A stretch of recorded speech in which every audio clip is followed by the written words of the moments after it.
Nad rozsiahlym územím Spiša sa už stáročia týči jedna z jeho najvýraznejších dominant – Spišský hrad. Len niekoľko kilometrov odtiaľ sa nachádza Spišský Hrhov, obec, ktorá bola po stáročia spätá so šľachtickým rodom Čákyovcov. Práve tu vznikol rozsiahly kaštielský areál, ktorého súčasťou je aj historický park.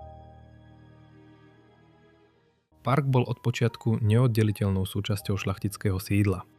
Nebol iba miestom oddychu, bol priestorom reprezentácie, prechádzok a spoločenského života. Jeho rozsiahle plochy, vzácne dreviny a komponované zákutia vytvárali prostredie, ktoré malo návštevníka vytrhnúť z každodennosti. A práve jeho atmosféra nám dnes umožňuje nahliadnúť do minulosti tohto miesta.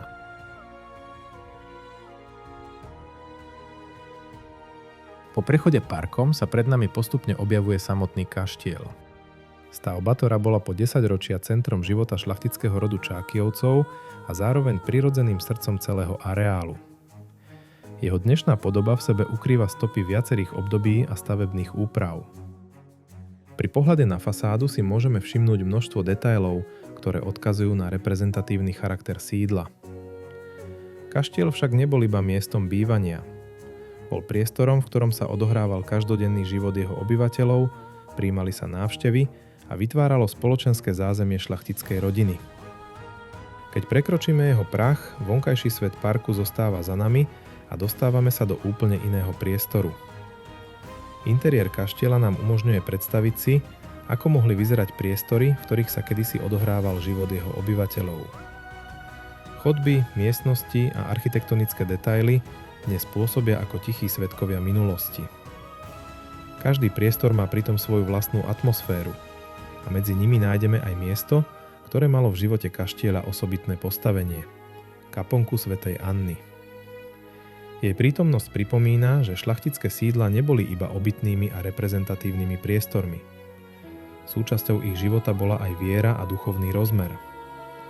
Kaponka tak vytvára zaujímavý kontrast k reprezentatívnym častiam kaštieľa. Je menším, pokojnejším priestorom, ktorý pôsobí úplne inak ako rozsiahly park či samotná budova. A práve tu si možno najlepšie uvedomiť, že história tohto miesta nie je iba príbehom jednej stavby. Je to príbeh ľudí, ktorí tu žili, pracovali, stretávali sa a vytvárali podobu celého okolitého areálu. Park, kaštiel aj kaponka dnes tvoria jeden historický celok. Celok, ktorý prežil zmeny spoločnosti aj plynutie času. A hoci sa jeho pôvodný účel dávno zmenil, stopy minulosti tu zostávajú dodnes. Stačí sa na chvíľu zastaviť, pozrieť sa okolo seba a nechať toto miesto rozprávať svoj vlastný príbeh. História Spiša však nie je ukrytá iba v monumentálnych stavbách. Je ukrytá v krajine, v parkoch, v starých sídlach, aj v príbehoch ľudí, ktorí ju po stáročia formovali. Kaštieľ a park v Spišskom Hrhove sú jednou z týchto pripomienok. A keď sa dnes pozrieme na Spiš z výšky, vidíme krajinu, v ktorej sa minulosť a súčasnosť stále stretávajú. Krajinu, ktorej príbeh pokračuje aj dnes.